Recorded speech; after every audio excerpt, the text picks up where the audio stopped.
family way, and she mostly considered him.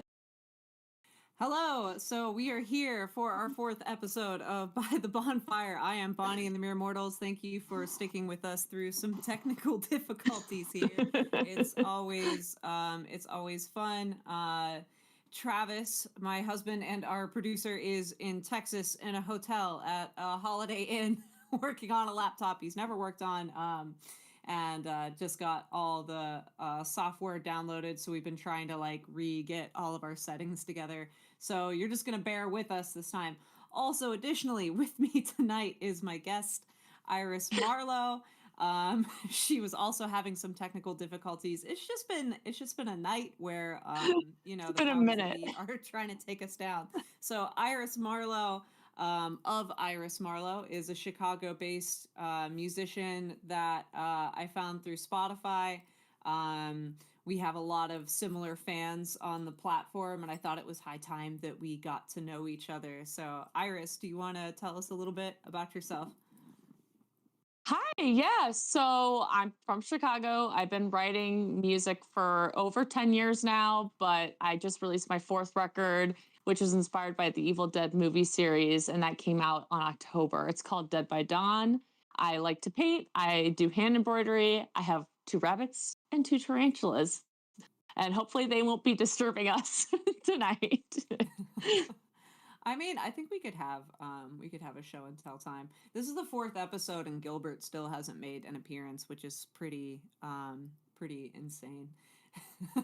But yeah, maybe we can have pet time. Yes. I did not know. I've listened to your album a few times over the past couple of weeks. I did not know it was Evil Dead inspired. So that adds a lot to the questions I was going to ask you. So what made you want to write an Evil Dead album? Also, for those of you who haven't heard Iris's music, she is not going to be able to play for us tonight, unfortunately. So you're going to have to go look it up on your own, but it's well worth You're gonna have to take my word for it that it's worth checking out.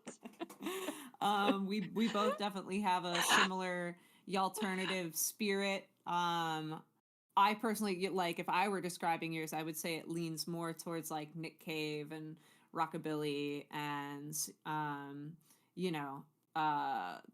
more maybe spooky subject matter, but maybe that's just because what I've mostly listened to is your Evil Dead concept album. So we've had a couple of records, but the first 2 are very chill. I didn't really know what I was doing quite yet, and then the 3rd record, I was kind of experimenting with the concept album and how I was inspired by Twin Peaks, so a lot of that has a very David Lynch flow to it, and I had so much fun making it. I was like, well, let's just go really crazy for the 4th one, and we'll do Evil Dead inspired country music. So the lyrics are really like grotesque, but it's set to almost like spaghetti western sounds, which I thought was really fun. And I grew up loving horror movies, especially the Evil Dead series. So when I was watching it a couple of years ago, I wrote the title track Dead by Dawn, watching the movie, and I was like, oh, it'd be great if I just made a whole like horror inspired record that's just a little less polished, a little less sweet. I was like, I want people who hate country music to kind of feel like they have some sort of vibe they can go with, So are all of your albums concept albums then?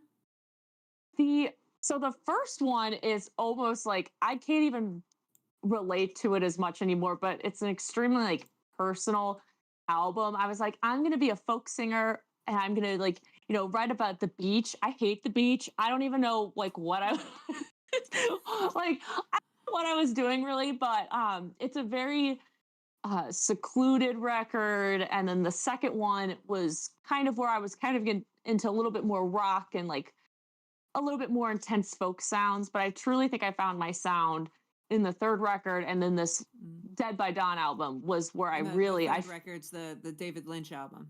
Yes, it's called Where the Devil Bid the Owl Goodbye, and it's I think it's really, really fun. And I remember hearing a couple of your songs and being like, this is very Twin Peaks, but I didn't know the concept albums. Yeah, that one, there's like a a running storyline of this kind of like entity that sucks the souls out of cowboys. So there's 3 songs in particular that follows that storyline, and then the other songs are a little bit more country and folk inspired that kind of pad the record. It's super fun to make, but this new record I think is more interesting and takes more chances. It's less traditional. So when you're making a concept album for something that's like a linear story, are you trying to like be like, okay, this happens and then this happens, and trying to write songs about different part of the story, or do you take different characters, or do you just take like wherever your interest kind of puts you?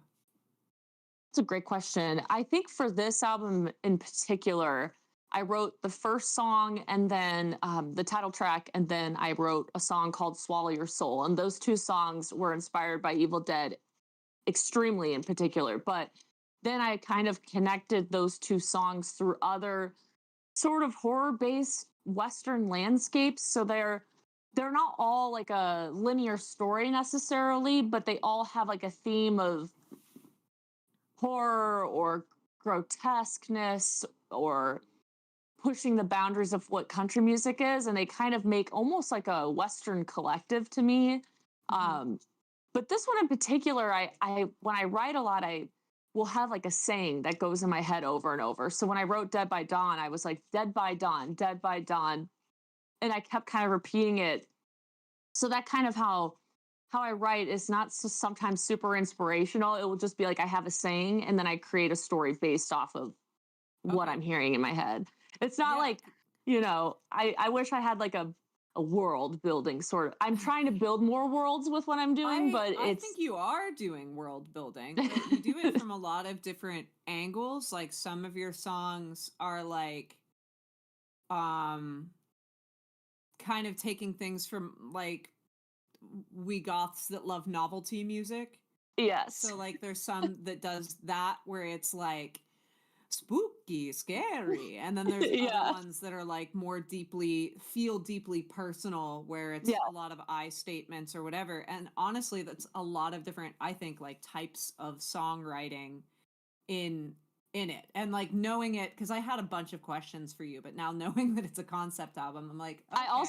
I typed up a bunch of questions for you. I came prepared, not technology wise, but everything else. Like I was like, I have a whole I was like, I'm coming prepared for this. Like I have so many questions for you as well. Well, let's how about I'll play I'm not even sure. I decided on 4 different songs that I would play, but I might do 1 or 2 more. But maybe I'll start one out, and then you can ask me a couple of questions, and I'll Perfect. some more stuff to God, your banjo is so cool too. Well, tonight's at least what I'm thinking is going to be a pretty banjo heavy night. Good. That's what I always want.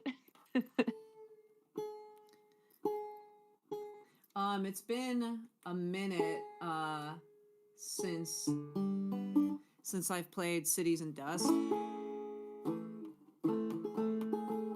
think it's wrong, and I think it's supposed to be A. Oh, I remember what I did with this now. Yeah, okay. Yeah, we're good. Okay.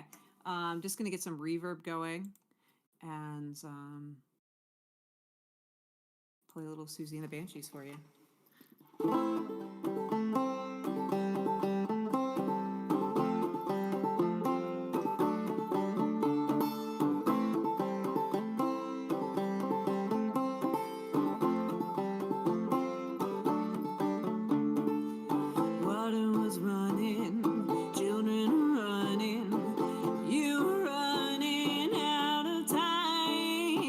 Under the mountain, a golden fountain where you pray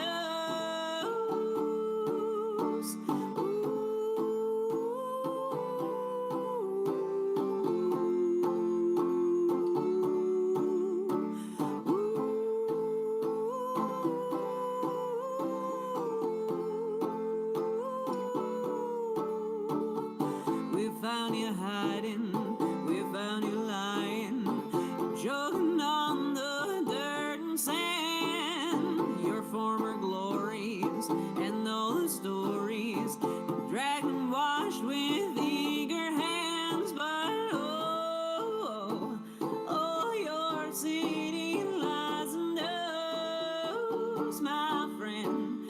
Oh, your city lies and knows.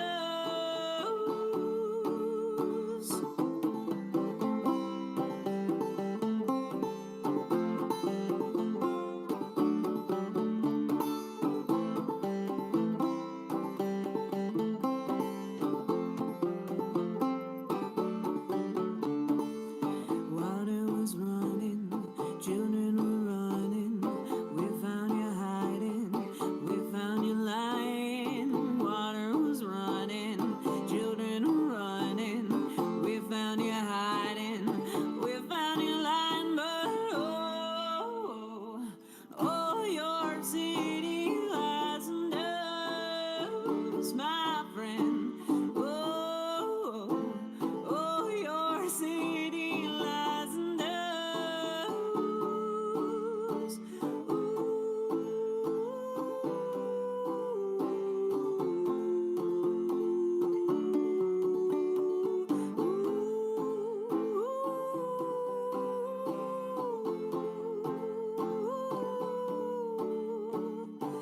Hot and burning in your nostrils, pouring down your gaping mouth, your molten body, blanket of cinders, caught in the throes of and oh, your city lies and knows, my friend. Oh, your city lies and knows.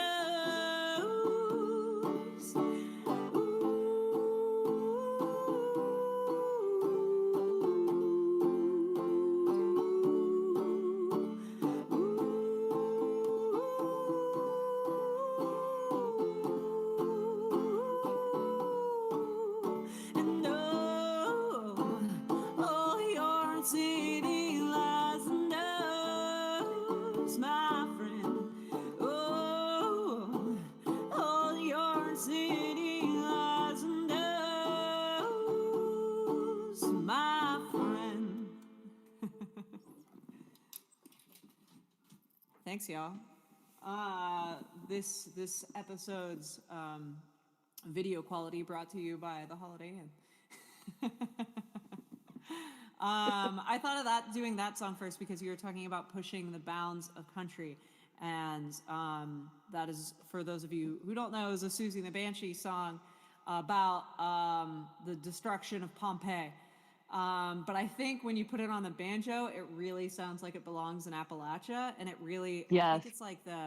I think it's like the Irish folkness of it makes it work for some reason. But the first time I tried playing it on banjo, I was like, oh, this sounds super Appalachian. This is awesome. God, that was A+. Oh. That was amazing. So what questions? Oh, by the way, guys, me and Iris haven't really met. We talked on the phone for 20 minutes and we were like, Yes. this is too entertaining. We have to save it Like, for the stream. we gotta save it.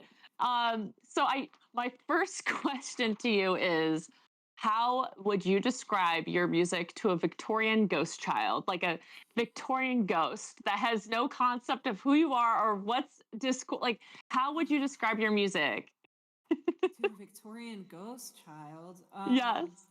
I mean, I guess I would say it's in the style of the decadence, you know? It's like a romantics sort of thing. I would also, I guess they're aware of the Americas, so I would say it's a mixture of love of the decadent subculture with hillbillies, with Yes. hill people. Because I love, there's like a meme where people are like, how would you explain this to a Victorian ghost child? I'm like, that's such a good question to ask somebody. It's such a bad question, but I do have better ones on here. No, I like that one too. Sorry. I will get my reverb off. I'll get better at remembering to turn it off in between playing and not. Sorry, there we go. No, So I like that question because they don't have any concept of what genre is. But I think s- because there'd be so many things in it that they wouldn't know what it was, that they would probably burn me as a witch, though. So that's literally upsetting. was about to say they would burn us at the stake 100%, like for what But the we Victorians were spooky too, they were spooky. so So maybe we would have a place. maybe. So I was re-listening to Take Me to the Moon on the flight to Vegas, and I was wondering what inspired this collective of songs, because there's a mix of originals, but then you also have Fade Into You, a cover, which is amazing and brilliant. One of the, it just, I was just curious if there was an inspiration towards the collective of it, or were these songs that you kind of curated over a certain amount of years and then put them Mm. together because they just naturally sort of flowed together? Well, our first album, Southern Gothic, we had our EP, and that was kind of a proof of concept. But I think Southern Gothic is like really the proof of concept. And we made that album during the shutdown, Mm-hmm. mostly, and that was me and my songwriting partner at the time, Destin Lacornu, who's still our co-producer, and records our albums. Oh, that's And cool. so he and I played everything on that album with no thought in our little heads Yeah. about how to play it live.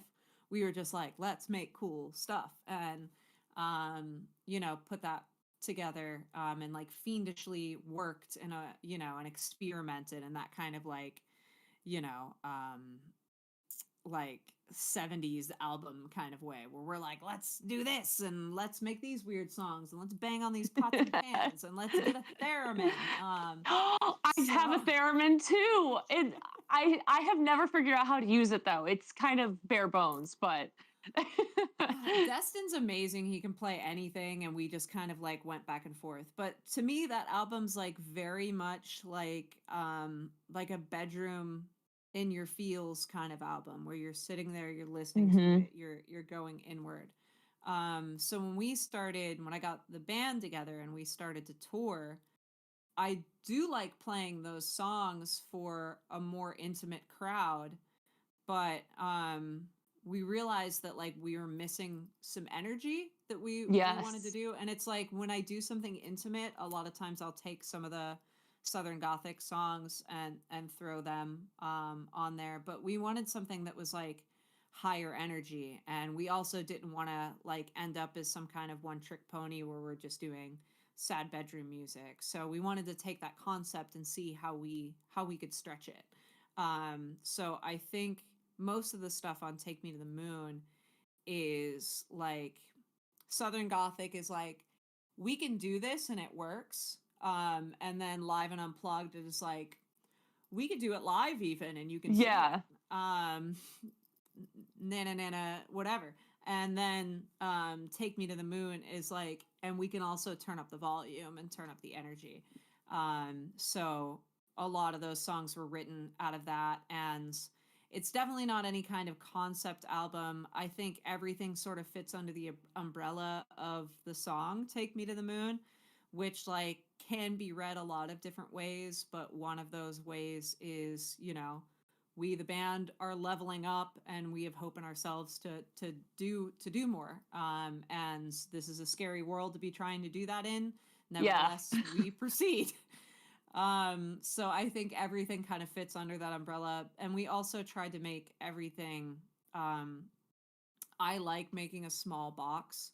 So a lot of times when we're working on an album, when we're working on a project, I'm like, we're only going to use these synth sounds like from this Mm. family, and we're only going to use like these drum sounds, and we're going to create like um, a palette that we're going to choose from. Yeah. So it's going to be these guitar tones, these drum sounds, these whatever. So even though all the songs don't necessarily all have to do with each other, there's like a through line of like Kate Bush toms and specific synth sounds that sort of, I think, like tie the story together. to answer your question.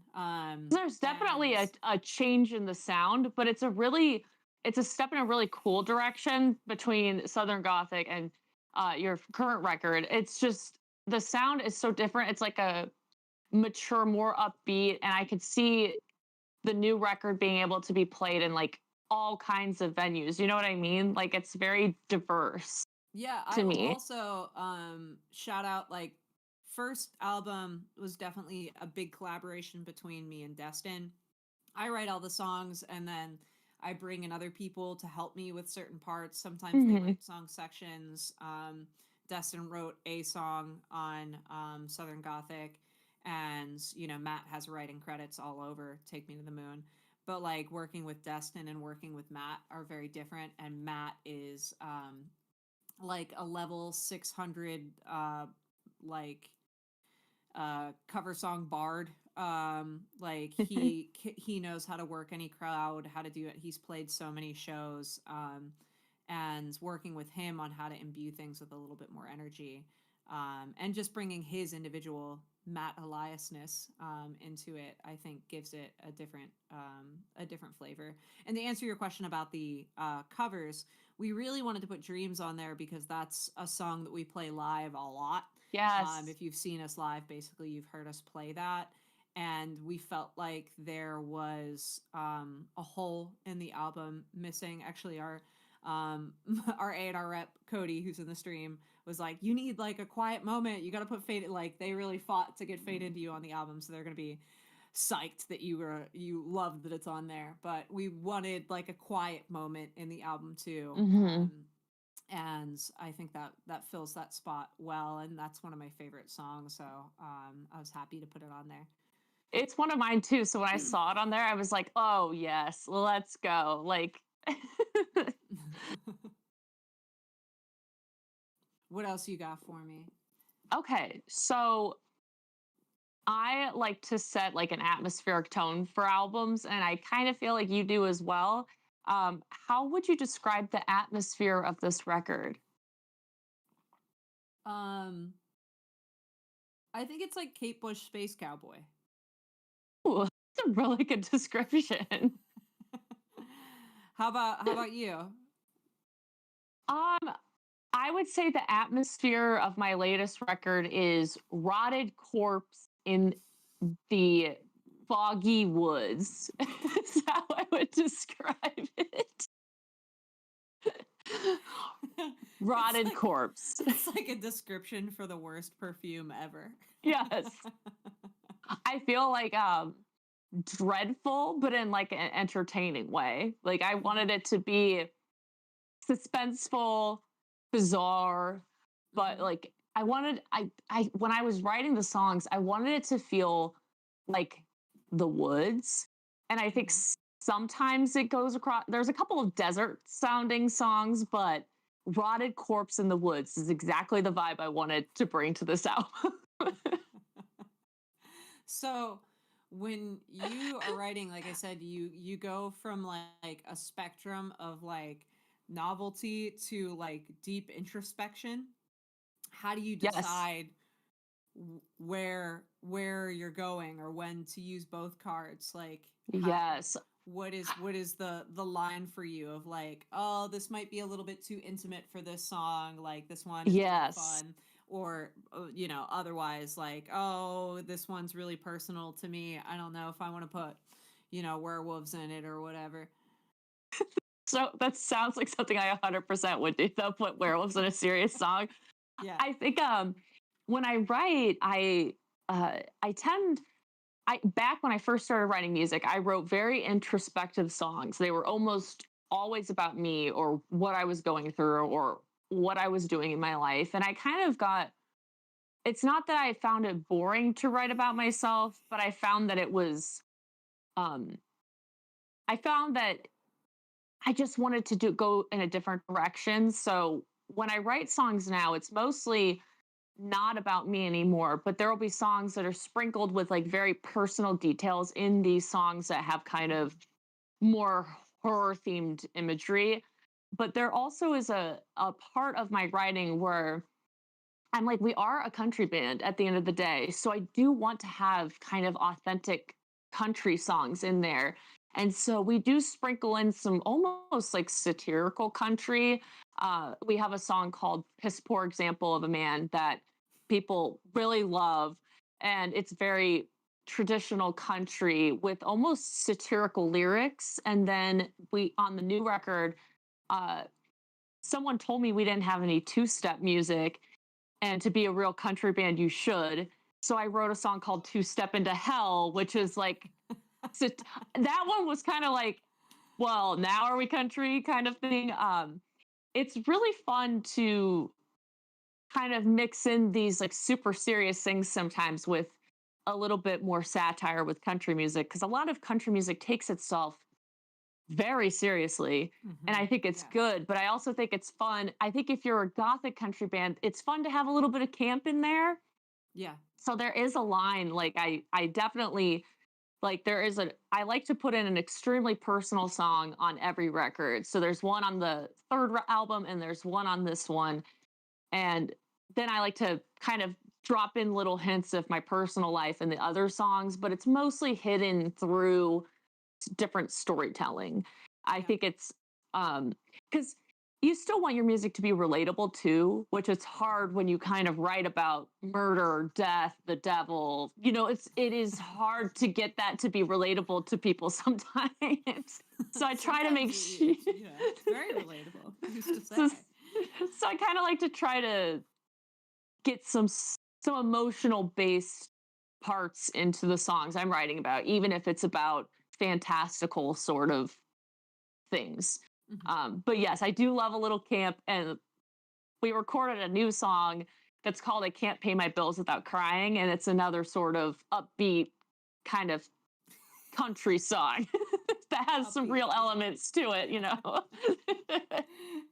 No, can't wait to hear it. Yeah, definitely a lot of songwriters I think are a little bit afraid to use humor. And I think a lot of the like country stars, especially the people laud as like these are the goats, often had a bunch of like humor in their songwriting, but the people who try to mirror them are like too afraid to do that. Like John Prine was very funny. Even like Johnny Cash has some like funny, like weird songs, like in his back, you know, in the back catalog. And I feel like in the when you write catalog, I mean, he's you know, super famous for A Boy Named Sue, you know. So true. When you write music, do you feel like you're gravitating towards your emotions more, or do you feel like you base your songs off of things that are outside of your realm a little bit? Yes, and I am not always very great at expressing my emotions or knowing how I'm feeling about something. And I think songwriting is a way for me to process that and sometimes can help me figure out how I feel about something. So, and like, I have a story that I tell about Call of the Void, from our first album that was about another person in my life, and I took that song to my therapist to be like, this is how I'm feeling, you know. Oh, I love that. Whatever. And she read it and she was like, babe, this is about you. And I was like, oh no. So I think even when I write about other people, it is like a mirror of myself for sure.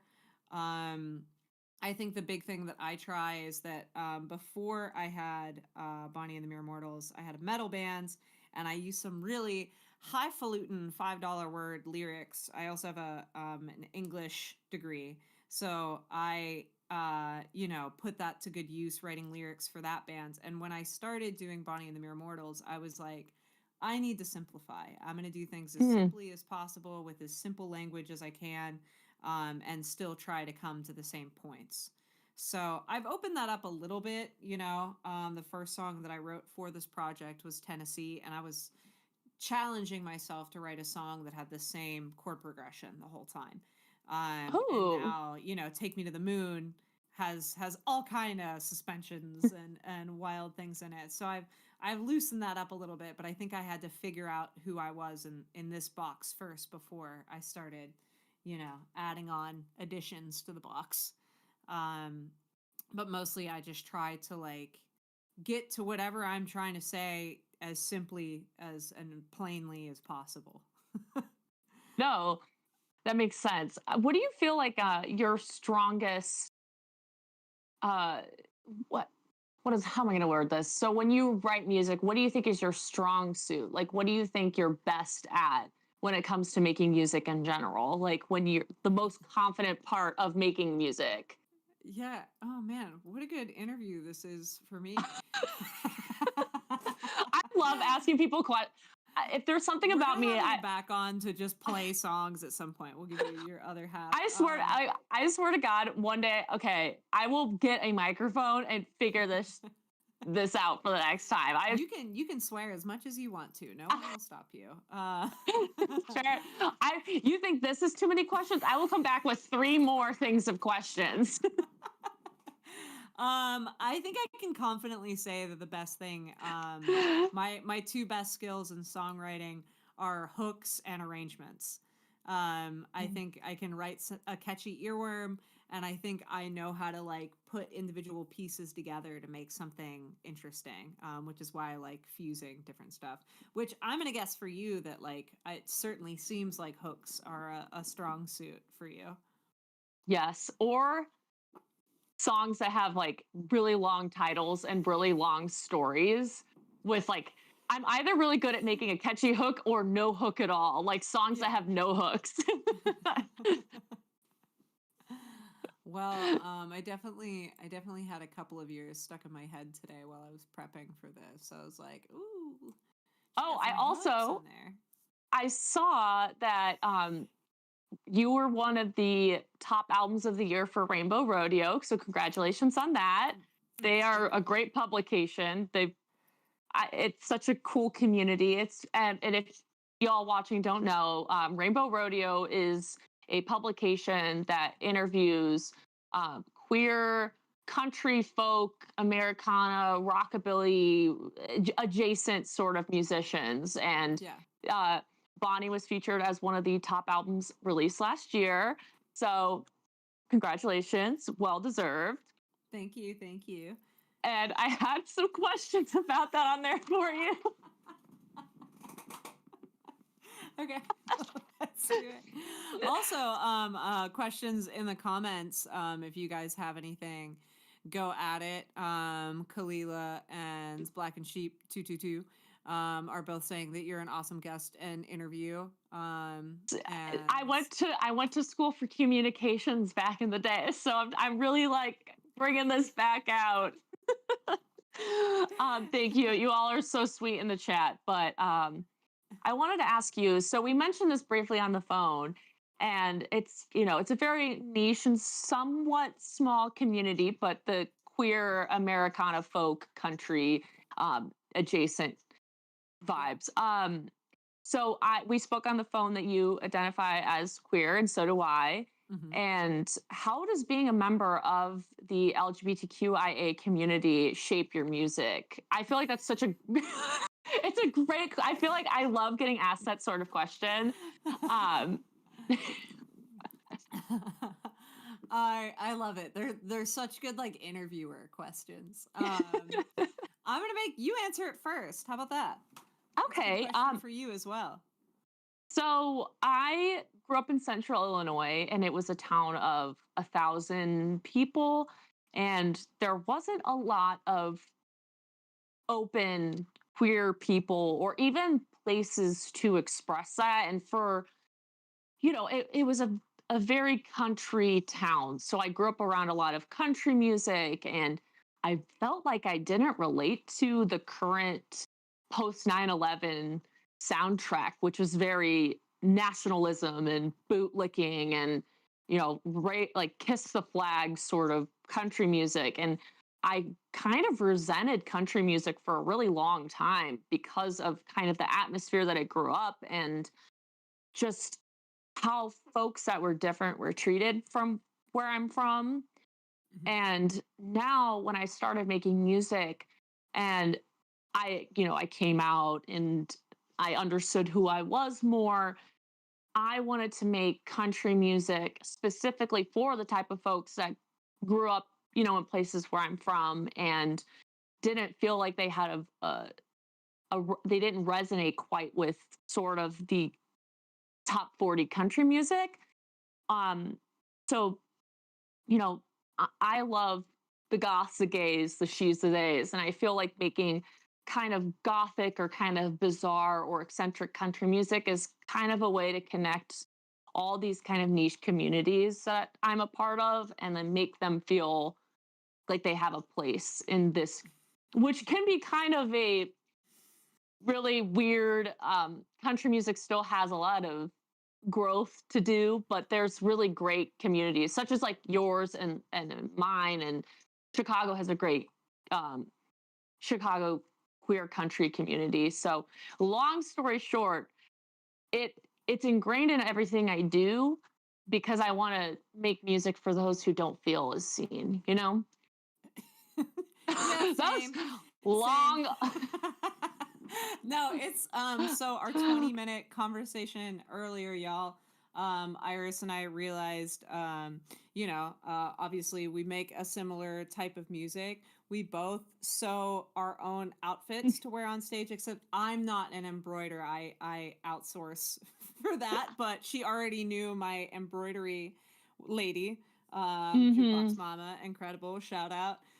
Yes. And then we realized that we're both 33, and not only are we both 33, but both of our birthdays are on March 10th. So we're exactly the same age, and we share a birthday with Osama bin Laden.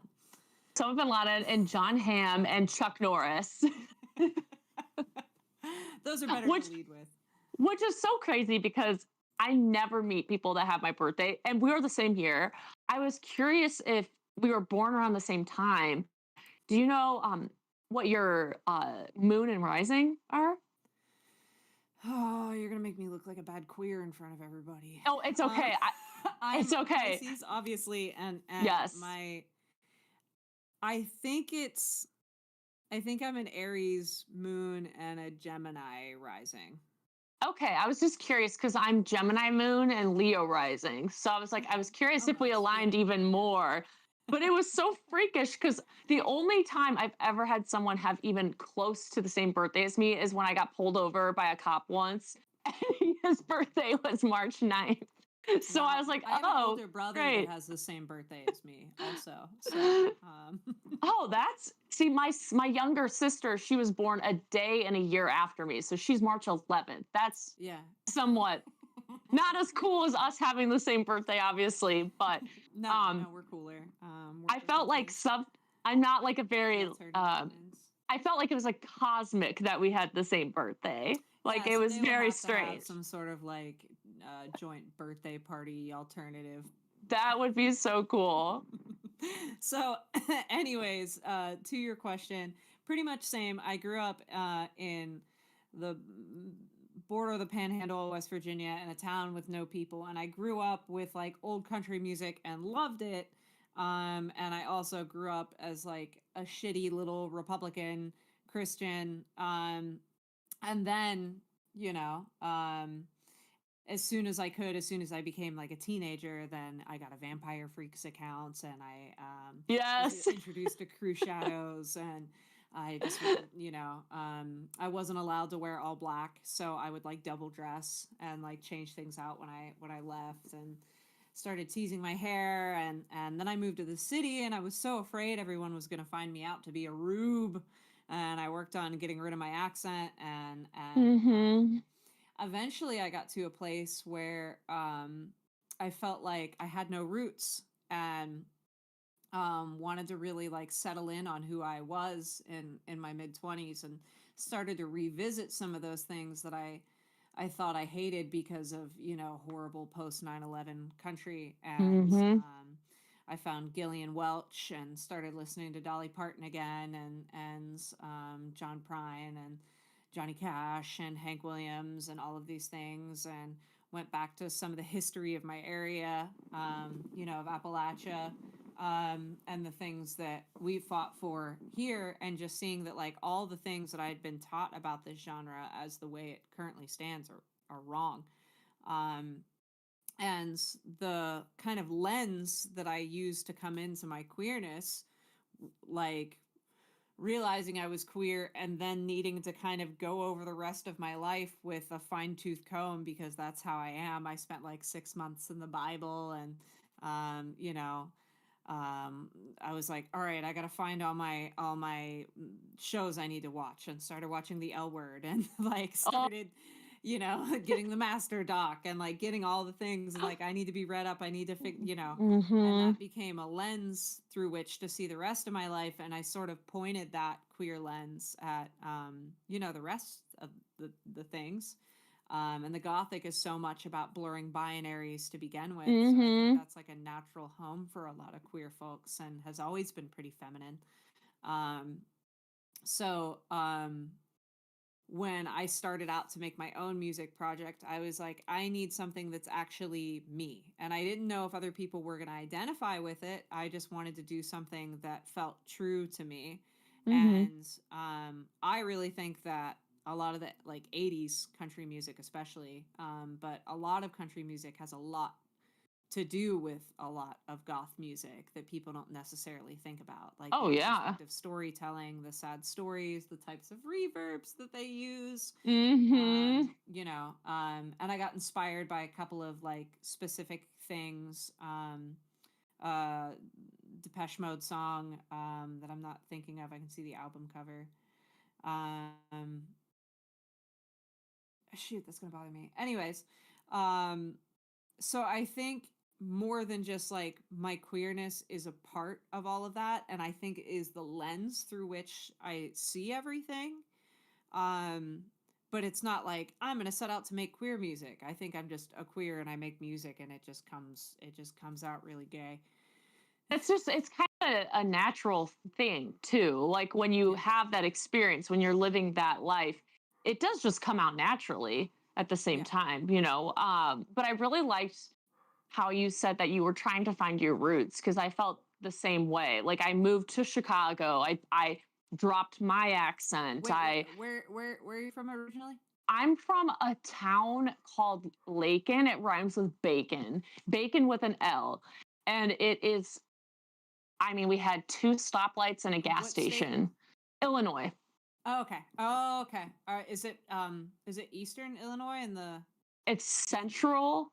central, but Okay. it's a farm town, and Yeah. people say Warsh, and you know, it's We also have proponents of Warsh yes. here actually. I didn't know if So it was in that weird part of Illinois um that looks like Appalachia for some reason. There's that like no, Wisconsin, Illinois you're right. No, other it's states not. central cornfield Yeah, corn. Yeah. area, corn, soybean. And Yeah. I really relate to wanting to get back into your roots, because there are good things about where you're from, and you're part of what's good from where you're from. Does that make sense? Like you making your music existing the way you do is a beautiful part of where you came from. And Well, what so was make interesting to me, I don't know if the same has been true for you. I'm sure.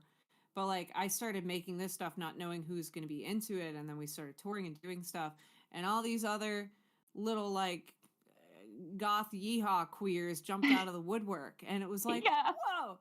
And then to me it became so much about like finding and fostering that community, and just being Mhm. like, this is awesome. I hope there's a giant army of us. Like, Yeah. so, so What? I think if I'm trying to impress anyone with my songwriting, it's like, some little goth yeehaw queer in Asheville or something. Yes. That's exactly Or the who middle of, or Thomas, West Virginia, or places like that. it is. Very when I first started kind of doing more gothic country music, um at first people were very, especially up here, were kind of confused by it, because this is a very country like traditional country town. Like a lot of the bands, and they're all amazing bands, but they play very traditional country music. So when we started kind of going a little bit heavier, a little bit weirder, um, it took a minute for people to understand what we were doing, but now there's, the queer community always loves us. The gothic and punks, metalheads love us, and like that to me is a really fun and more interesting way to play country music. And Yeah. all I want to do is make, the queer kid from a small town feel invested in like country music, or even like experimenting with, self-reflection. And I think music is a beautiful way to unite people that maybe wouldn't be connected if otherwise. So like when you have like the gothic folks coming to our shows, maybe that wouldn't be a normal situation for them if they were going to a traditional country venue or show. Yeah, I think as much as we all hate social media and streaming and stuff, I definitely don't think it would be possible for either of No, us to do, no, it's a smooth double-edged on sword. music. Yeah. Because being able to find the little queerdos who like it is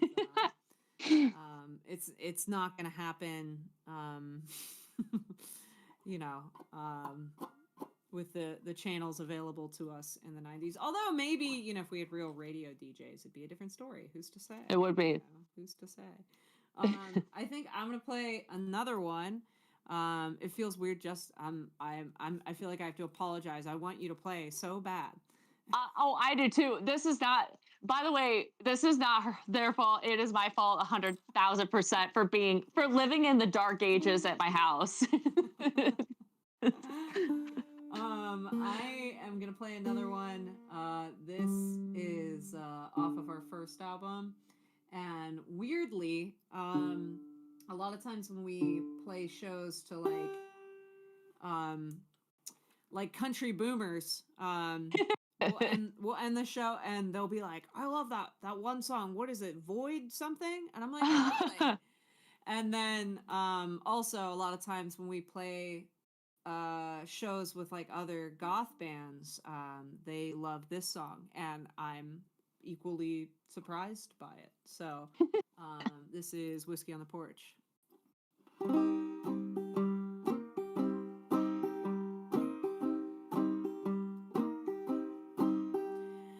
When we first began, so softly and so young, you cried out for my heart when I couldn't give enough reverb. There we go. A romance so lonely for our fragility.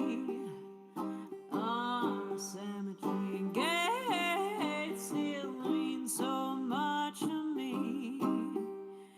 Please don't look at me like that, like all the worst parts of me have died. Oh, oh, oh, oh, ooh. Your cool whiskey on the porch. The wind's in my hair and the magnolia blooms warms my chest up in dark, close my eyes and taste of you. Ooh. The leaves fall so light, so bright and so new. The unexpected silence brings me closer to you. We're not like when we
God damn.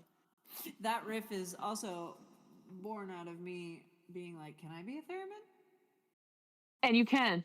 Absolutely. Yeah. The biggest commentary that we've gotten on how to change this live stream is to add more music. So I'm just gonna keep trying to occasionally interrupt with something. Please do, because I'll ask a million questions. So you have such a unique and powerful voice. Did you were you ever vocally trained? Like, how did you get into singing? Oh yeah, so I was talking about this with our last guest, Amy. I am. Oh no, I think it was Billy Holloway. Holloway was great. Go check out Holloway. But I am like extremely classically trained in music. I started out at like a foot stompy white people church. Yeah. My adopted grandfather was a semi-professional opera singer, and he would sing amazingly at his Wow. church. He's a very tiny man, and he had a voice that really filled the room. I have a love for those kind of like Protestant hymns, the old ones, like the Kosoi Sisters type, I'll Fly Away type hymns. So I think I have a very strong sense of harmony that comes from those types of like foot stompy white people church harmonies. And then I went to like a music charter school, arts and music charter school, and did a bunch of arts and music there. I took a bunch of music theory and stuff, but I've had a few different voice teachers. More recently, shout out Rachel Pollard, taught me the Estel method, which sort of fixed a lot of problems that I was having with my voice. But I've learned to sing in a lot of different types of ways. And I also think that part of Bonnie and the Mere Mortals was me like, okay, I can do this, but like, what's actually me? What's not like putting on some weird affectation? And apparently it's yodeling a lot. Gonna say, I was like, oh my god, you're like yodeling on that song, sounded so good. Like, I was like, damn. Wow. I feel like I love yodeling. I'm horrible at it, but I love when people can do it. I have a woman that can help you. I'll send you her later. Yes. But yeah, I love to yodel, and I love putting yodeling in things, and I try not to like sing with an accent or anything like that, but I do like a lot of musicians like cut off the R's of every words and sound British, Yes. and I'm like, no, we're gonna I pronounce think R's. it's like cursive singing where like you don't enunciate sometimes. Like there is like a specific style where it was popular a couple of years ago where like they wouldn't say the R's, or it's definitely Amy Winehouse inspired, which I love her, but it's like Americans would try to kind of almost emulate that sound in a weird way. I sort of see it as everyone trying to sound like Bjork now. Oh, actually, yeah, that's really accurate. I think everybody wants to be Bjork, and Bjork needs more flowers if everybody's going to try to be her, because 1,000%. she doesn't get her flowers. No. Yeah, I mean, I don't want to speak badly of anyone. I just don't like when anyone like puts on an affectation. I think whatever your voice is, even if it's a weird or whatever, I think it's do that the best singing advice I've ever got was that your singing voice is just like an elevated talking version of yourself, and that's when it sounds like the best. So like I like, I never want to judge anyone for their singing voice, because obviously I don't have the best singing voice ever either. So it's kind of like I just want to make sure I enunciate and come across strong, like in how I sing. Sometimes, I mean, like, my accent code switches in and out with things, but there are certain words that are very hard for me that my friends lovingly poke fun at me at. Like, we wrote a song about werewolves. I wrote it without saying the word wolf or werewolf in it one time because I didn't want to sing werewolves. That's how I would sing it too. I think that's how it's gonna go. And like I get up on stage and I'm like, all right, y'all, this song's called Wildfires. And my bassist Jill sometimes will be like, that's wildfires. Like before we get going. So there's certain things that it's just not my Appalachian mush mouth is gonna have its way. Oh no, I love a good mush mouth. I love it too. I think it's more I like authenticity in people's voices. So like when the mush mouth comes out, I actually love that. I'm like mush mouth all the way. I'd rather have that than someone trying to fit into a box. Like I would rather hear mush mouth 100,000 times. Oh my god, I forgot to turn my reverb off again. I'm sorry, y'all. I'm trying to keep up with the We need Bonnie to have angelic vocals at all times. I'm so sorry. Bonnie Ramone, human theremin, put on a t-shirt and sell 1 million. Want a yodel, I got a guy. These, thank you for these.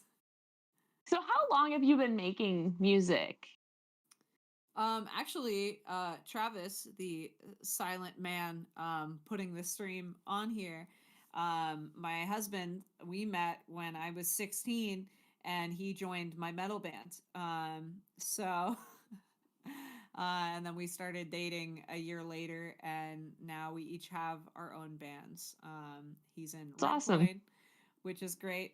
They're like kind of an Alice in Chains doomy kind of thing. Nice. But basically since then, I think our first tour happens maybe like 2 years into that. So, and even before that, I was like, I have been told that this is a regional thing, but sometimes our town and surrounding towns, y'all back me up in the comments, we have spaghetti dinners where the community comes together, you pay for a plate of spaghetti, and that goes towards mutual aid for funding something in the town. Oh, we got spaghetti dinners too. Okay. Where I'm from. Maybe it's just like a poor town thing. It was spaghetti and fried chicken dinner. It would be like a combined, we had spaghetti fried chicken dinners. That's great. For like the town. Fried chicken might be too much. I don't know. But yeah, it was have a combination or a school or something like that. And so I would play cover songs at spaghetti dinners with like an acoustic guitar, and my friend played the djembe. So we were that's cool. And getting special dispensation to hang out at bars so we could play cover sets at bars of like the most eclectic, ridiculous, from like yes, Green Day to Grand Funk Railroad. I remember my dad's never come to one of my shows ever. He doesn't like music. He's like tone deaf. He just doesn't go out to things, whatever. Yeah. But he's heard me play at a spaghetti dinner once, and I played Under the Bridge by the Red Hot Chili Peppers. Wow. And he was like, is that song about doing heroin? And I was like, no. He's never been to a concert in his life, but he picked that up, and I thought that was hilarious. It's like just hanging out under there. So you said you grew up like pretty in a religious community. Do your parents how do they feel about your music now? Are they like, do they know it? Do they listen to it? Do they kind of ignore it? Both of my parents are deeply homophobic, but my dad doesn't listen to music, so he's probably heard like one or two things that I've done, and was just like, that's just not a part of his life. My mom, however, like knows every word to some of my songs and like plays them and stuff, which that's cool. I was that's really, cool. Excited about. So, and she'll come to she'll come to shows, and she knows the songs, and I'll be like, I'm the mama, like she's excited, like give me a chair in the front, Oh, that's sweet. So, how about you? Like you, my dad has never been to any of my shows. I don't even know if he has listened to my music at all. But my mom, she's she's pretty supportive. She doesn't quite get the imagery of what's going on. She doesn't quite love it. I think she would be happier if I wrote about God or something. um, but she'll be like, well, I really liked um, the more personal songs, but she'll be like, oh, some of the songs are too scary, or like she's supportive, Scared. cautionary support is how I would Yeah. say. She definitely, I think, I have broadened her horizons in some capacity in terms of like what the queer community is like, and she's, she's from being from where I'm from, pretty supportive, and does seem to be genuinely interested in other walks of life, which is really nice. Oh, that's great. Yeah, so while she doesn't love the devil imagery sometimes, she still supports the music. She'll buy a shirt, or she'll like come to the shows. But I've I think that often done something with my mother where like I'll say I want to do like her worst nightmare and then back it up from there to the thing that I actually want. So like when I was a teenager, I was like, I want a green mohawk. And I talked about that for months. And then 6 months later, I was like, well, fine. What if I just do my bangs pink? And which yes, is what I wanted. And then that's I a got to do compromise. that. Yeah. So I think she deeply did not like the metal bands. And was like, when I started this project, she's like, does this have any screaming in it? And I'm like, no, it's like banjo and stuff. Yes. So I think she's just really excited that it's not loud and screaming.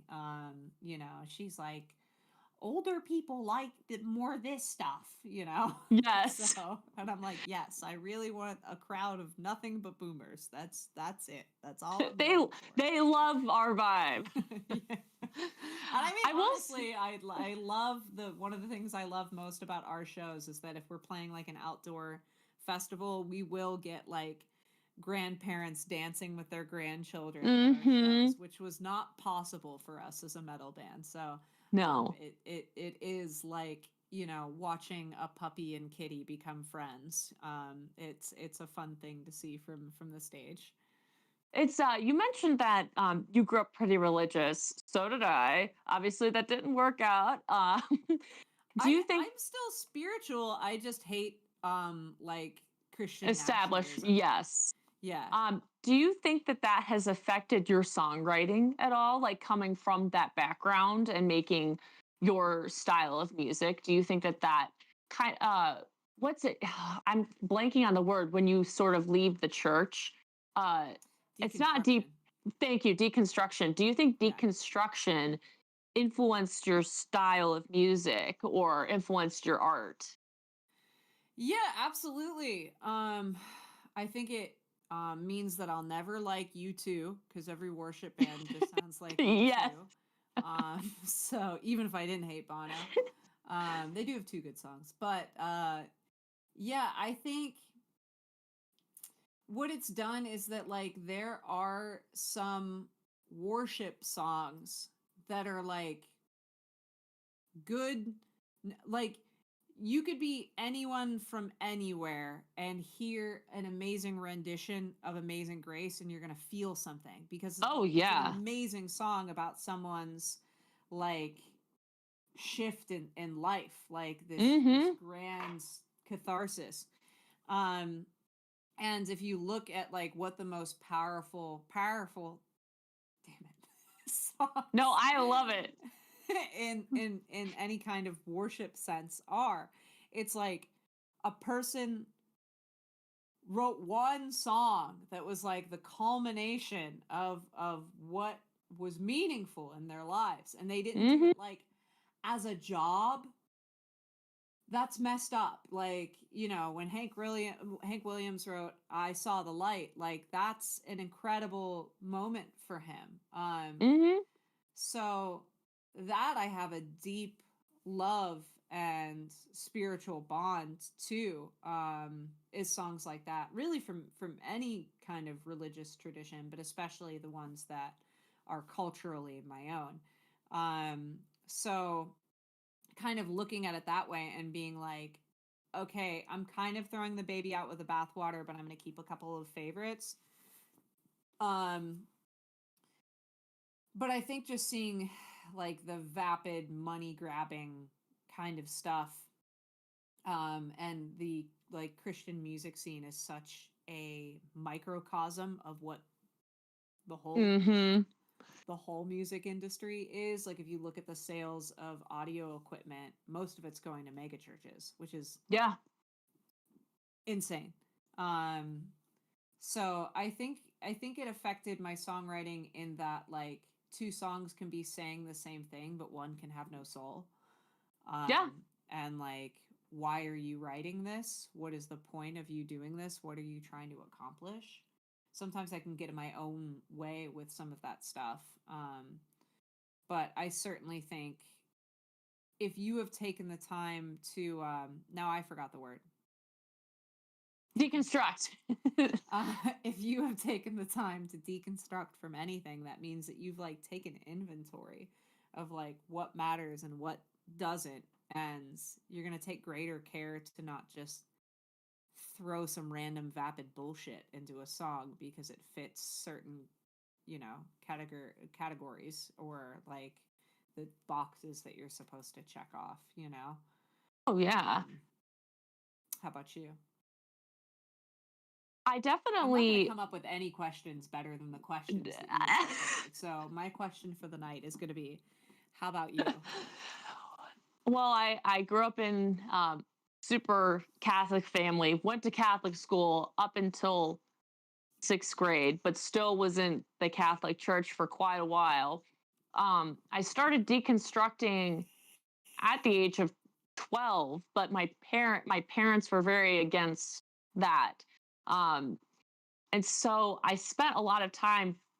I didn't realize you didn't have to be religious. Like I just thought that's what everybody did. Like I was like, oh, I have to find like a realm of existence where I follow a god or I follow some entity. And for most of my childhood, well, more of my like preteen years, I struggled with figuring out what I believe in the universe. And it's, you know, and especially in the US, goodness is associated with Christianity. So much of our society, like what people assume is goodness, is associated with just simply one religion.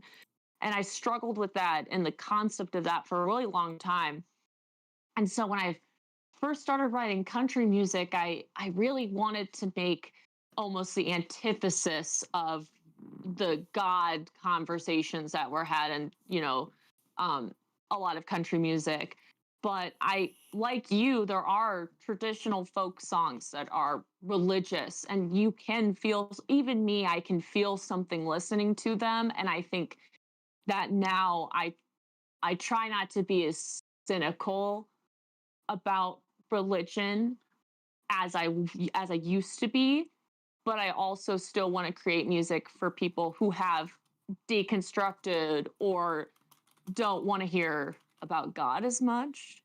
I Yeah. love that people have that entity and they love that, but I still kind of struggle with the concept of letting that trickle into my work in the sense of like I don't want to write religious sort of music, but I do love and respect like the old sort of like Amazing Grace, where people were writing it because they felt something versus how people that write Christian music now, it's more monetary based and it's more trying to gain whatever they can from writing it. Whereas like old hymns and, you know, folk songs using religion was because people felt something and there is beauty in those songs. So it's kind of like a weird intersection where I respect it, but I also don't want to do that.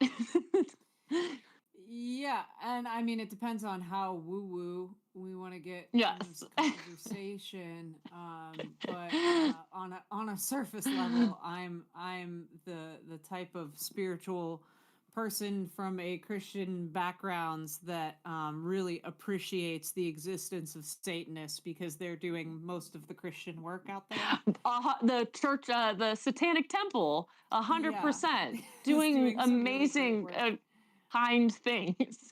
And also, I'm a very like energetic person. I think that my grandmother's wooden spoon cooks better food because she imbued love into it for It does. 80 Absolutely. years, and it's powerful. And I think some of those songs are powerful because, I have like my great grandparents rosaries, and I like to wear them because they held them and wished good on their families and their ancestors and their descendants every day for decades and decades. And I think that there's power in that. And I think songs can be the same way. I think that Hmm. so many people sing these songs with something in their hearts. It doesn't take more than being at like an amazing concert, like we go to Brandy Carlisle at Red Rocks every year, and the Hmm. energy there, the collective energy of it is like palpable. You can taste it in the air, and that's, all the people in the same space at the same time. But I also think that that energy builds up over time into, making certain songs into like something that has like mythic power to it almost. So I think that those old songs can be important in that way too, and they just evoke something because they're just powerful. From the songwriting process to, 100 years of millions of people singing it and like Yes. imbuing some kind of love, and something meaningful into them. I feel a couple of years ago I wrote a church hymn. I was like, oh, I did actually write a church song. But it's called Jesus Was a Communist. Oh, And yeah, we have to get to that. I was hoping that was the one thing I was planning on talking to you about. And, you know, yeah, yeah, tell me about Jesus as a communist. so I grew up in a Catholic church. My grandma played organ for the Catholic church. She still does. She's going to be turning 90 in a couple of weeks. Um, and I grew up hearing, the songs she would play on it. And when I was kind of the day that Roe versus Wade was overturned, I was so distraught. Like I just couldn't even fathom. There's so many worse things that's happened since then, but I felt like people were using the voice of God to restrict people. And so I wrote sort of the deconstructed version of what my version of Jesus is like and how he would be Your version, accepting. that's just what is correct. That's just, it's just, it's just factually correct. I mean, I would like to posit. Yeah. yeah, I mean, Jesus. Guys, please, y'all check out Jesus Was a Communist. It's Iris's top song. It's so good. Yeah. Yeah, it, Kalila, Jesus Was a Communist song is so good. Listen to it after hearing you were going to be on, uh, Iris, and I freaking love it. Thanks that for means a being here. lot to me. I made that song in my drummer's house. I didn't think anyone would listen to it, but I felt that I needed to put something out there like that. And all throughout it, it's just each verse is kind of breaking down. My favorite verse is talking about how Jesus would let everyone sit at his table and he wouldn't be supportive of gay conversion therapy, and like he's all about free will, and it's more I don't know how else to explain it, but there's like an organ that I play on it, and it's trying to tie back to sort of growing up in the church and kind of the damage that can do to some people. It's a very pipe organ, too. Yes, it is. I played it It's on a my very little like Catholic organ.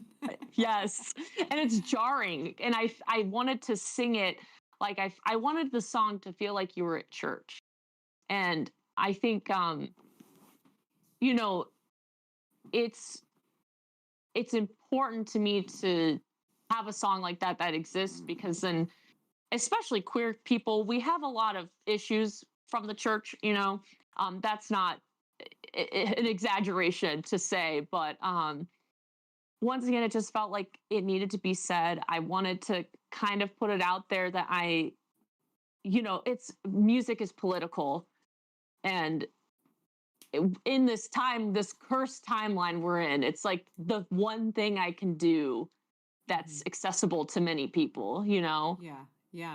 I've been working just for myself to try to write some music about what's going on because it's my way of working through it. But I also feel like there's some sort of responsibility of like, okay, my class is barred in this fight. What attack do I have? And that's it, it can be a weird place to be, I guess. It is, and it's hard because you don't want to come across as opportunist because bad things are happening.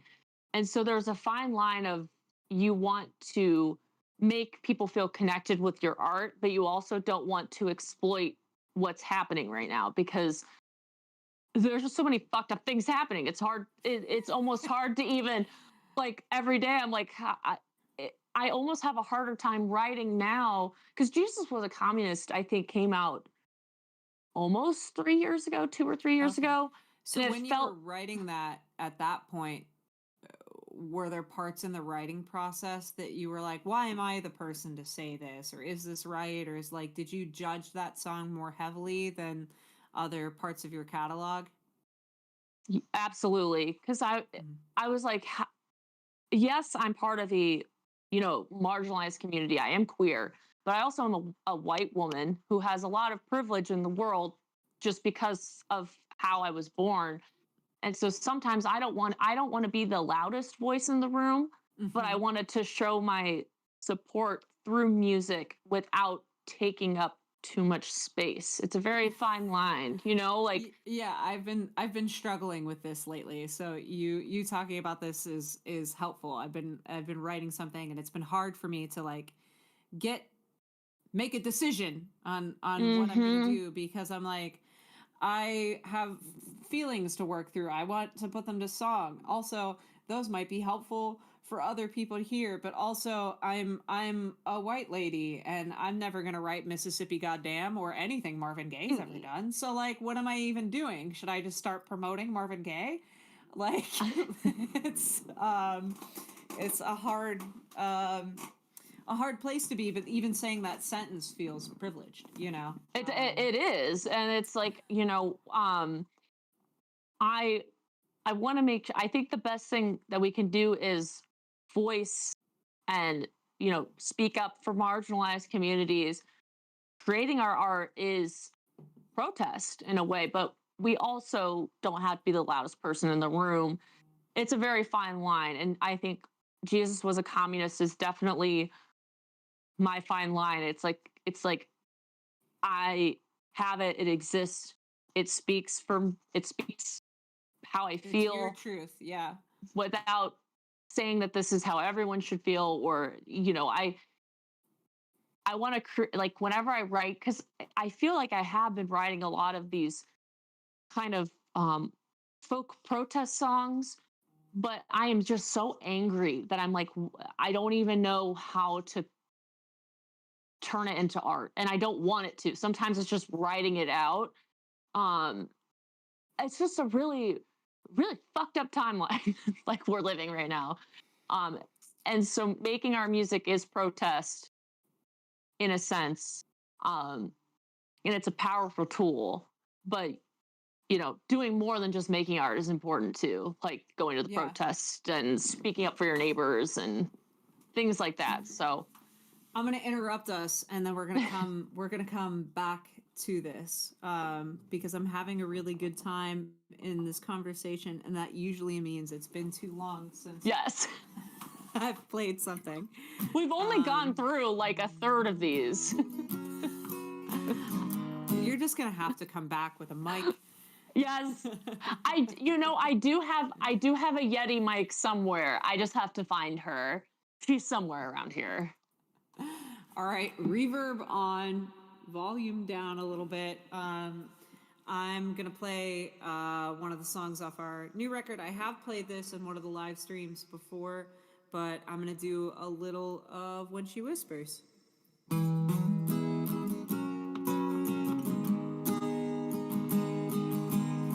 Between crying and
right, reverb off. I did it. Reverb. I did it Yes. correctly. Yes. This time. Yeah. Deconstruction. I have a slightly less but related question, less deep but related question for you, or maybe. Oh, yes. Let's go. So you're amidst or through or currently in deconstruction. Maybe it's a lifetime, and you write satanic country music. Um, Christian imagery is objectively the darkest and most cool and most goth. 100%. Like you go to a Catholic church and you're like, oh my God, this is like the craziest stuff here. It's objectively very cool and metal, but also deconstruction. Um, has there been any thought in that like while you're doing satanic country music and living the goth yeehaw lifestyle of like Christian imagery and where that lands for you? Yeah, so I think like you said, it's incredibly gothic adjacent and very creepy. A lot of like even like the stories of the saints and how they got their miracles. Like at the top of my head, I can't remember which saint. I'm blanking on her name, but she rips her own eyeballs and has them on a plate. That's just wicked, you know. I think I, I think I wanted to make country music satanic almost at first as a part of my deconstruction because for a very very long time after leaving the Catholic Church, I had religious trauma, religious OCD. I had constant thoughts that anything even though I was deconstructing, I still was like, I'm going to hell. I'm gonna be there. I'm just that's just the path I'm in. And so part of the beauty of making the music I did was an alternate reality where I accepted I'm going to hell and it's not that bad.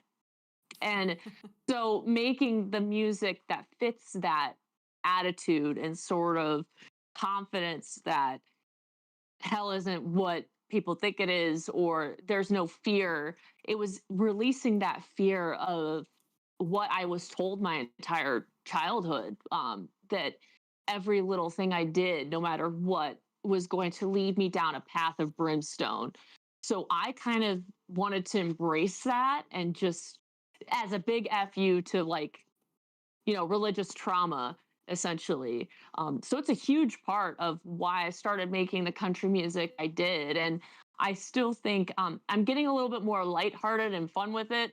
Jesus Was a Communist was definitely more of the anger I felt with not just religion, but politics and everything surrounding it. But yeah, deconstruction has heavily influenced not only my life choices now, even getting tattoos. Like I remember thinking back when I was a child that if I had a tattoo, I would go to hell. I would just be trash or like just essentially like I feel like a lot of things I do now are healing that sort of childhood religious trauma and just overall.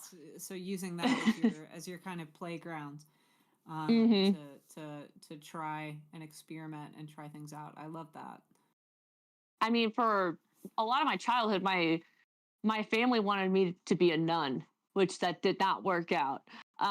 We have a nun in the family. We are like, yeah, it was super, super Catholic guilt up in my house for a very long time. And I think even with me deconstructing, it also made parts of my family also be more accepting and deconstruct in their own way, even if it's not to the extreme that I have. It's more that they are becoming more socially aware that the bubble they live in is not necessarily everybody's truth. And that's important to me too, to have them experiment with the concept of acceptance, Yeah. Yeah. Do you think your music has opened any conversations in your family?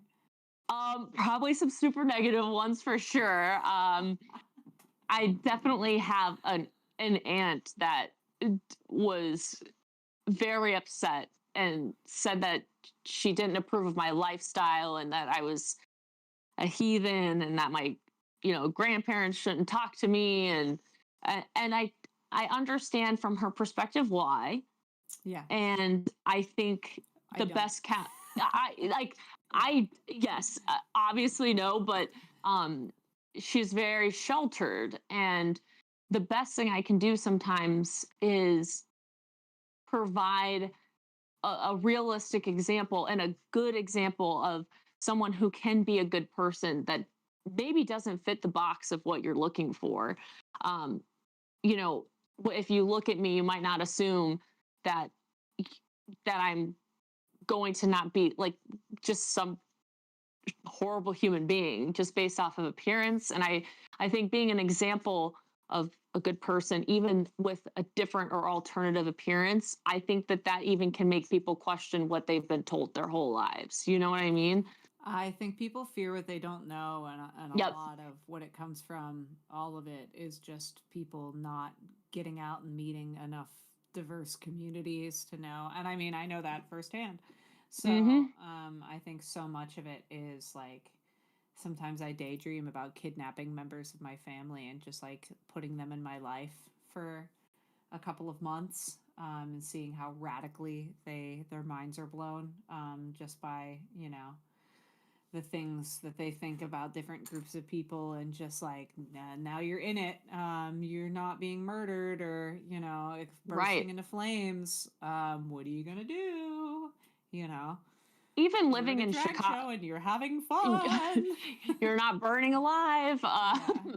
It's interesting. Like, I moved to Chicago in 2011. I've been here for a while now, and to this day, I still have people in my family that will say, like, just like, have you been shot yet? Like, things like that. And it's like, you have no idea what you're actually talking about. Like, you don't know what you're talking about. You don't even, maybe you don't even realize the undertones of what you're saying. And just like, I think it's totally based off of fear and not understanding people, and also having ignorance at times. And like, I think with, especially being part of like a niche community, to me, it's really important to create like that safe space, and people can be who they are and not feel judged, or being afraid of who they are. And that can be all facets of, appearance, sexuality, race, religion. I want everyone to feel like they are safe when they are at a show of mine. And that's important to me. So even I would love to kidnap some of my family, take them to my show and just be like, this is what you're afraid of. And everybody's here having a good time. They're dancing and they're. Yeah.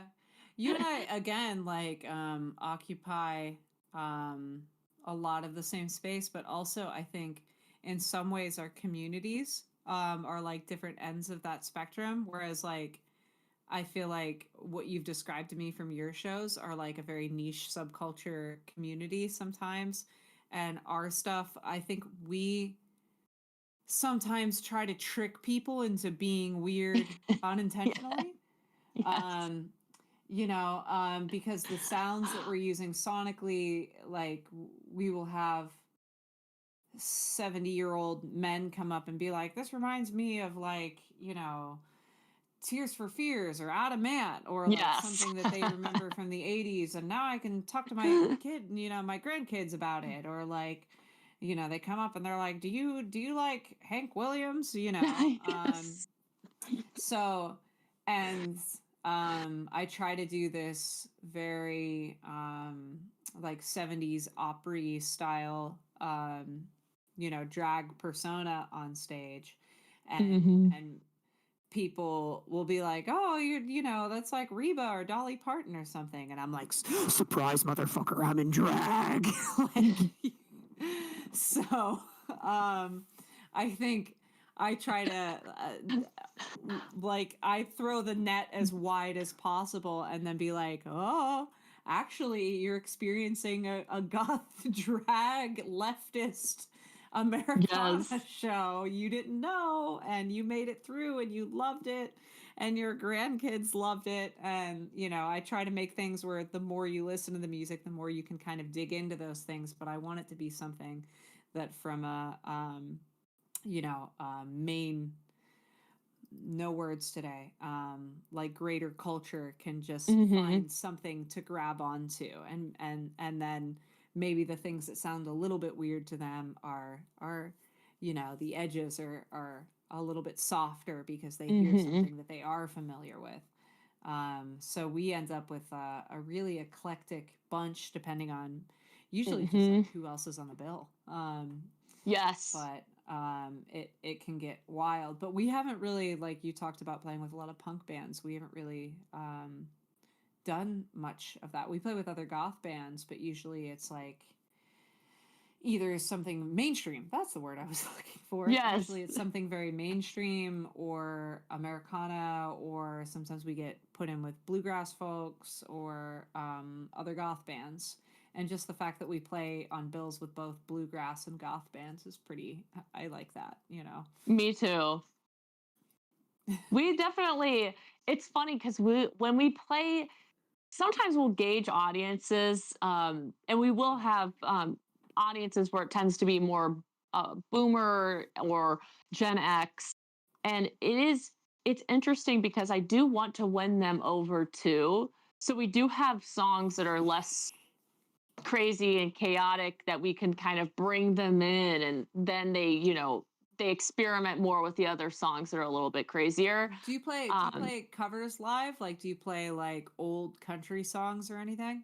So we do mix them into the bunch. We play some kind of yeehaw versions of like Nancy Sinatra. We play some Johnny Cash, Yeah.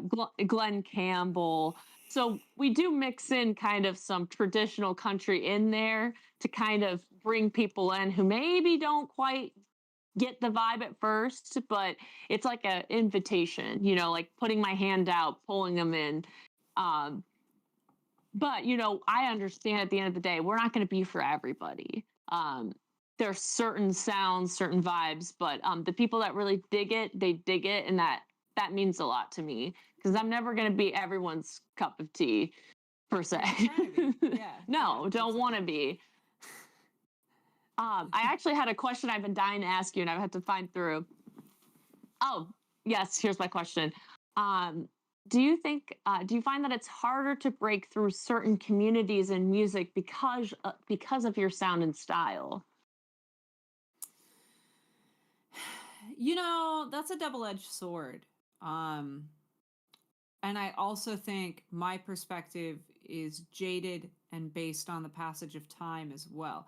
Because in previous acts, it was always female fronted, whatever. Right. Yeah. And I feel Yeah. like the days of that are gone. But also, part Yes. of what drew me to doing country is that country is never female fronted. Country and R&B do a very good job of just the act is the act, and you're not like, we would be put on insane tours that don't make any sense, and the only through line was that women were fronting them. Yeah. But I also feel like we're getting to a place where last night me and my friends watched the Grammys, and in the main, obviously there's plenty of other Grammys that don't televise, but in the main show, only one white man won. And that was Woo! heartening. That was Yeah. great. We were going to play a drinking game where every time a white man won something, we took a shot, and we just had to start sipping because only one white guy won anything. So I think things are switching up, Change it. Yeah. and yeah, I think um we try to make our style as adaptive of, like, I like doing different arrangements of things. So if someone wants something more pared down, or wants us to be a little bit louder, or wants us, to be faster or slower, we have different selections of songs for that. And I kind of feel like I also do tattoos. I own a tattoo shop. And your work is amazing. I've creeped on all of yours. I've been creeping on you for a hot minute. So yes, I actually I had questions about your tattoos on here as well. But like, we put that we are a queer, femme-owned and operated shop. And part of the reason that we do that is to be inclusive. But part of the reason that we also do that is to be exclusive, because the trash kind of takes itself out. If that's the first thing you read about the shop, then like if that's not if that your deters vibe, you, then yes. we're not your tribe. So like No. don't, like, if you don't belong, don't stay long, you know, don't be long. So And tattoos was a very like male centered sort of occupation for an extremely long time, up until kind of it's slowly changing. So stores Yeah. like yours are important. Shops like yours. Thank you. Important. But also, the trash takes itself out. So we do Yes. miss out on some tattoos, but the tattoos that we're missing out on because of that are like tattoos we would have regretted having to deal with those people anyways. 1,000%. So in some ways, I kind of feel like that with the bands, where like I do feel like we miss out on opportunities sometimes, but like those opportunities are probably given out by assholes. So like maybe like, you know, maybe we missed an opportunity that would be our big break, but maybe that big break would have been horrible and it would be, you know, something disgusting where we had no control over anything. So I think by stating our beliefs and who we are, and this is what we are, like we're gonna attract the people that are into that, and the people that are not into that, like sometimes I get annoyed where I'm like, ugh, like I just see mediocre dude getting all of this stuff, and I'm like, ugh, wouldn't it be lovely to be mediocre dude? But like at the end of the day, like no, I don't want to be mediocre dude. I just No, wanna be, you like, don't. salty. I just want to be salty sometimes. That's a really beautiful way of putting it, that like relating it to your tattoo shop and then putting it towards the music and saying that it takes the trash out. That's such a, I have never really put it in that perspective, because it is sometimes disheartening, because the music industry, even at smaller levels, is still pretty cutthroat, and it can be kind of isolating, especially when you're trying to get opportunities. And you're right, that attitude of just being like, well, why would I want that opportunity if it wouldn't fit me as a person or my band or what we stand for or things like that. That was a really insightful, and I loved that response. Like actually I'm like touched by that response. Well, thanks. That's a really, because you know, I would assume with you it's similar, like you very know, like we have found our community. Thankfully Chicago is a pretty big music scene, so where we fit in, and it's a wonderful community. But it is still I think sometimes people are often turned off by our kind of our visuals, or maybe what they think it's going to be, and sometimes that can be very frustrating. But if they're not even willing to give it a chance, then why do you care? You know, that's how it should. You have to focus more on the people that love it than the people that don't. Yeah, if they're not like emphatic yes about it, then they're not going to promote the show anyways. And kind of to continue on with that thought, I have another question. Okay, after that, I think I'm going to play one last song. Perfect. Sorry, and I didn't even go through half of these yet, so you'll have to have me back when I'm like not living in the 1800s. What would you change about the modern music industry, and and also what's something you like about it?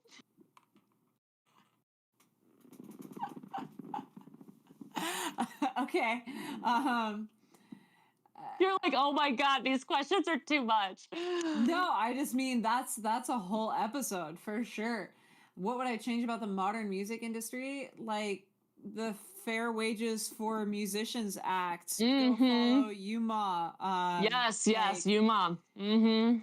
I wish people knew that like we are trying to pour our hearts and also pay our bills, and like it doesn't, like starving artists shouldn't be like aspirational, like it shouldn't be glorified. Yeah, it shouldn't be glorified. Like I'm doing my job just like you're doing your job, and we should both be compensated for it. So if I could change the modern the modern music industry, I would go back in time and get rid of the Telecommunications Act of 1994. Whoa, that's a And deep cut. and because that's what led to where we are now, where we're making 1/3 of a penny per stream. And I would dismantle Ticketmaster brick by brick. Yes, burn it down. Because I think people generally do care about music and do want music to be more than just a background soundtrack to while they wash the dishes or drive to a place. Like, people care deeply about things. And we have so many barriers between that. And social media is a double-edged sword. But I would almost say that in some ways that's a good thing, because it's created these wonderful communities. Like, if I try to think of pre-internet, who had an amazing community around them, and like you got like juggalos, Yes. and like deadheads, yes. and I mean, there's like Beatlemania, but I don't even think that counts in this context, just because they were such big stars that it's but like creating a community where people really connected with each other on that. In some ways, I think for most musicians, we're missing that because of streaming, because it used to be like you would go, you buy your CD or your record or your tape, and you go home and you put on headphones, and you have this whole experience where that's all you're doing is just listening to the like intricacies of what's going on in this music. And then you go and talk to your friend, hey, have you listened to Zeppelin 4? And you'd have these like conversations about it.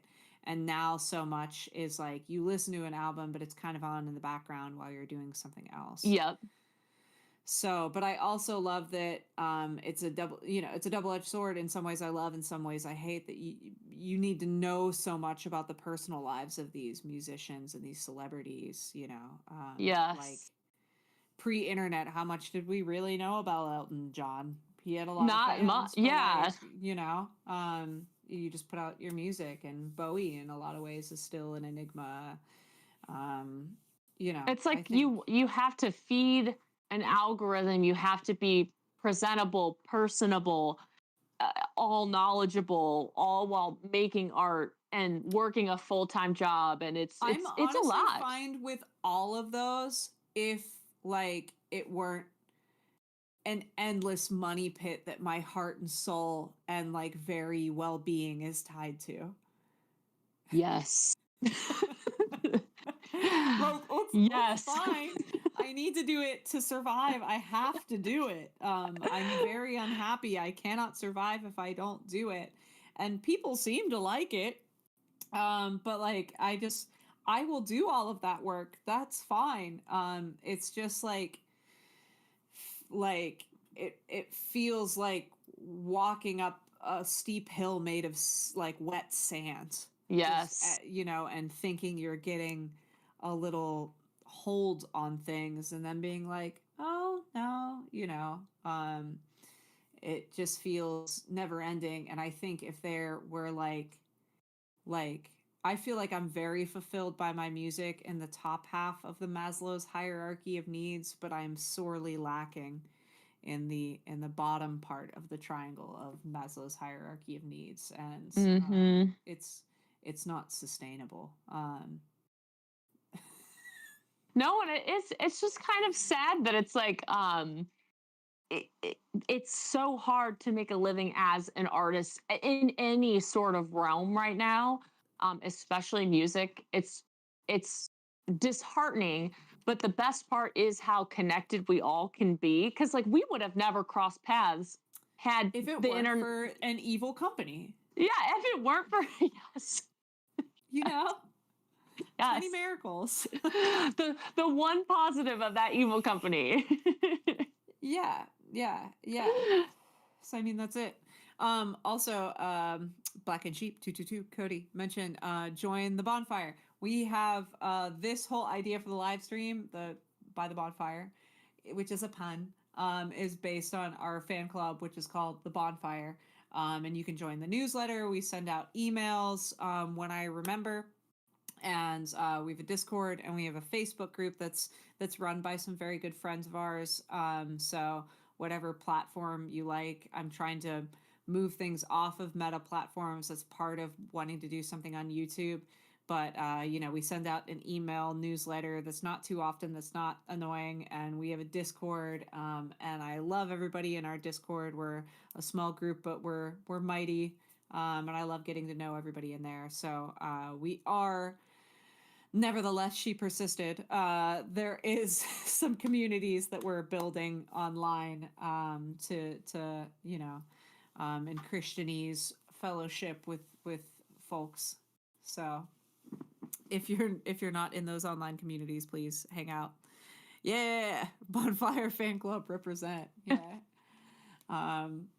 And yeah, Pittsburgh's a pretty small city, much smaller than Chicago. So we have folks in Pittsburgh, but often we travel the country to find our friends because Pittsburgh's little and very jaded. I think it's all the cold and the bridges and the ups and downs of supporting teams. No, yeah. Also, like the steel industry and our evil dead rich guy Andrew Carnegie. Travis is commenting in our little call box. He said Sixburg, baby. Yeah. It's hard to be a proponent of Sixburg right now, and I don't even like sports. So no concept of that. We're gonna start to wind down here. I like to end our shows with a song, but before we get to that, Iris Marlowe has a new album out from this past year that is a concept album for the Evil Dead, which is incredible. So check that out. The album is called Dead by Dawn. That's on all streaming platforms. Iris, is there anything else that you want to promote, that you want to tell people to check out besides that we didn't see any of your spiders? Oh, I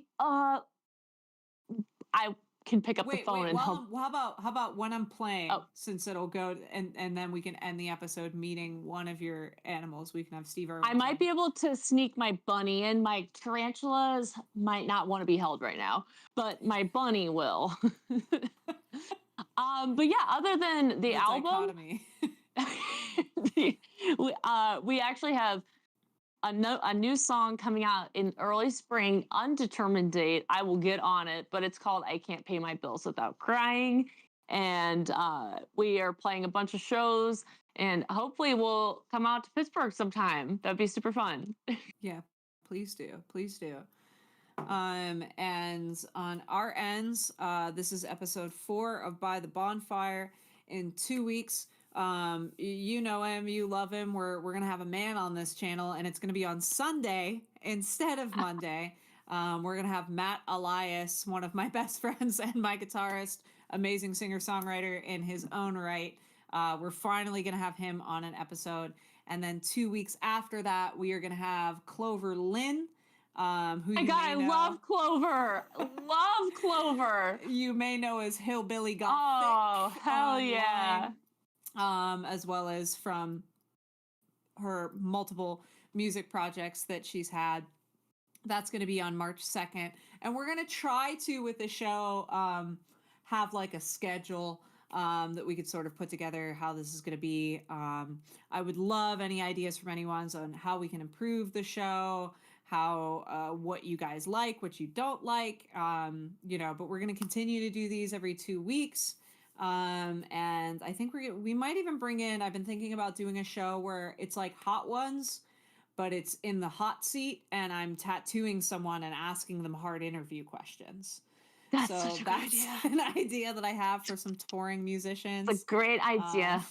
To come through. So now you have to come to Pittsburgh so I can do that. I have a couple of musicians that I'm going to try to convince very heavily into that. So that's what's oh my God, I'm on my way to Pittsburgh right now.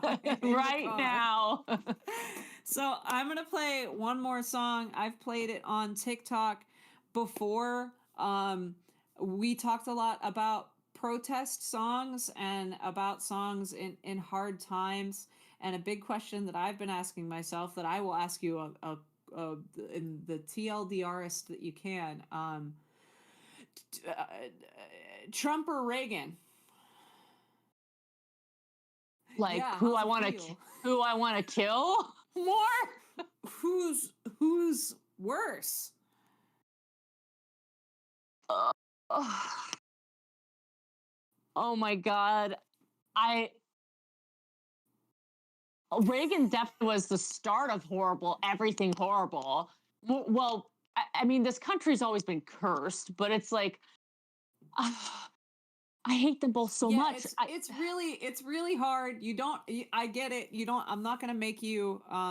You know. Oh my God. I mean, it's just, oh, I mean, maybe I'm going to say Trump because I see everything he's doing all day long.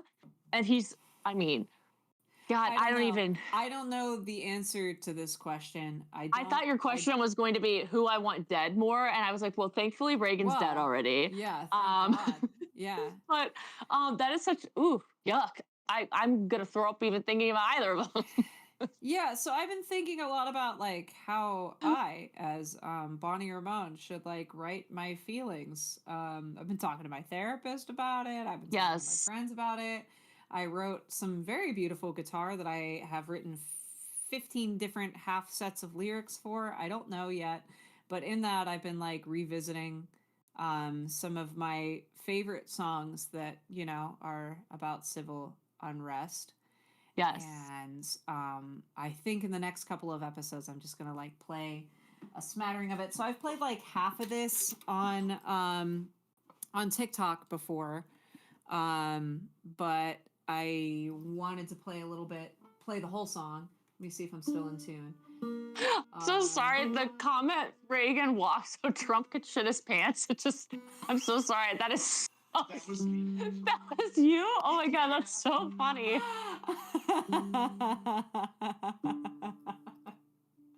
This is the reason that we have this channel, is for stuff like that. So I'm gonna play Bonzo Goes to Bitburg in And a I will go grab my rabbit. slow, sad Appalachian way.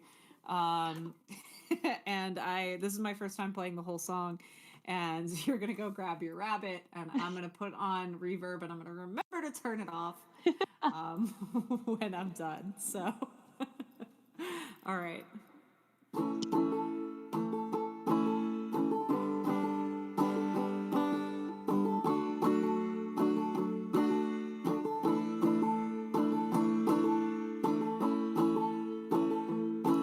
You gotta pick up the pieces. Come on, sort your trash better.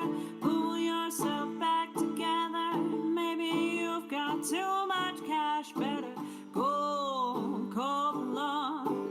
When you're gonna turn yourself in, you're a politician. Don't become one of Hitler's children. Bonzo goes to Bitburg, then goes out for a cup of tea. As I watched it on TV, somehow it really bothered me. Drank in all the bars in town to understand your foreign policy. Pick up the pieces.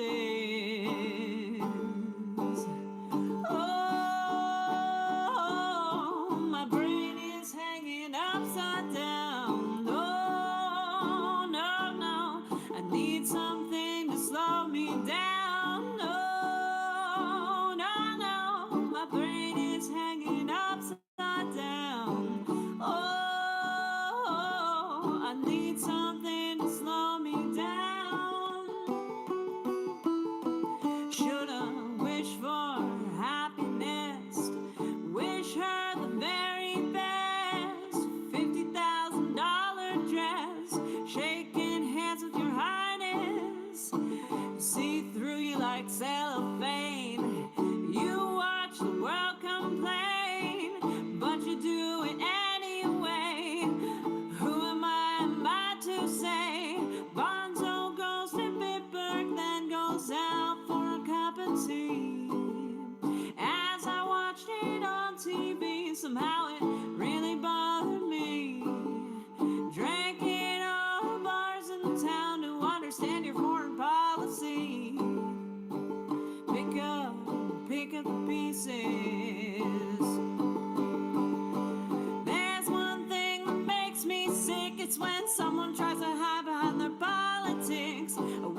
brain is hanging upside down. Oh, no, no, need something to slow me down. Oh, my brain is hanging upside down. Oh, no, no, and I need something to slow me down.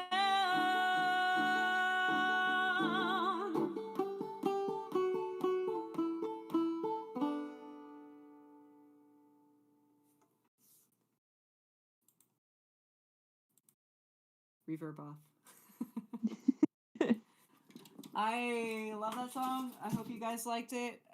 You sounded amazing. With Iris, and who's this? This is Boris. He is 3 years old, and he is from Bonzo Goes to Bitburg. Here's your little. Here's a palate cleanser. Yeah. I have two bunnies, Boris.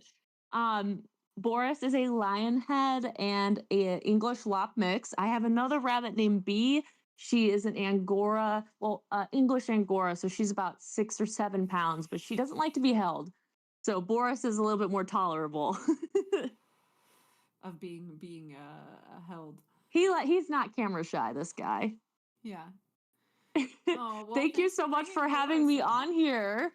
Yeah, so this has been By the Bonfire. Thank you, Iris and Boris, for coming on. We will have you back on with a microphone so we can hear some of your beautiful. Yes, both I will be Jesus more on it. It's a communist and Evil Dead music. Everybody go stream Bonnie's new album. Boris says to do it, so now you have. Everybody should listen to him. All right, y'all. Thank you so much. I'll see you again in 2 weeks on Sunday this time. This has been Bye. Bonfire.